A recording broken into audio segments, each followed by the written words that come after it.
విఠల విఠల పాండురంగ. ఈ విఠల్ రుక్మిణి మందిర్ మహారాష్ట్రలోని షోలాపూర్ జిల్లాలో చంద్రభాగా నది ఒడ్డున ఉన్న పండరీపురంలో ఉంది. పండరీపురం వైష్ణవ ఆలయమైన దీనికి దక్షిణ కాశీ అని పేరు. పాండురంగడి ఆలయానికి చేరుకునే ముందు ఆయన భక్తుల్ని దర్శించుకోవాలన్నది ఇక్కడ నియమం. పాండురంగ విఠలుడు ఇటుకరాయి మీద నిలుచుని నడుమున చేతులు పెట్టుకుని 4 అడుగుల ఎత్తులో మాత్రమే కనిపించే మహావిష్ణువు అవతారం. పుండలీకుడు అనే భక్తుడికి మోక్షసిద్ధిని ప్రసాదించేందుకు ఈ ప్రాంతానికి వచ్చిన స్వామి ఇక్కడే కొలువు తీరడంతో పండరీపురం మహాపుణ్యక్షేత్రంగా విరాజిల్లుతూ లక్షల సంఖ్యలో భక్తుల్ని ఆకట్టుకుంటుంది. పద్మపురాణం ప్రకారం ఒకప్పుడు ఈ ప్రాంతంలో పుండలీకుడు అనేవాడు ఉండేవాడు. దురలవాట్లకు బానిసయి తల్లిదండ్రులను నిర్లక్ష్యం చేయడమే కాకుండా దూషించేవాడట.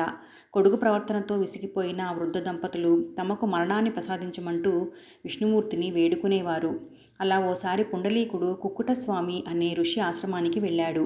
ఆ ఋషి మాటలతో ప్రభావితుడై పశ్చాత్తాపానికి లోనై తల్లిదండ్రులను మించిన దేవతలు లేరని అర్థం చేసుకుని వాళ్లకు సేవ చేయడం మొదలుపెట్టాడు. పుండలీకుడిలోని ఆ ప్రవర్తనను చూసి తల్లిదండ్రులే కాక ఆ ఊరి వాళ్ళు ఆశ్చర్యపోయారట. పుండలీకుడి గురించి తెలిసిన శ్రీకృష్ణుడు అతని ఇంటికి వెళ్ళి తన రాకను తెలియజేశాడట.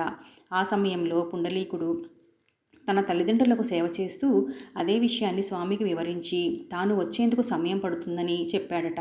అప్పుడు స్వామి తాను ఎక్కడ ఉండాలి అని అడిగితే ఒక ఇటుకరాయిని స్వామి వైపు విసిరి దానిపైన కూర్చోమన్నాడట. తన వారిపైన పుండలీకుడు చూపిస్తున్న ప్రేమ, చేస్తున్న సేవకు కరిగిపోయిన స్వామి ఆ ఇటుకరాయిపైనే నిల్చుండిపోయాడట.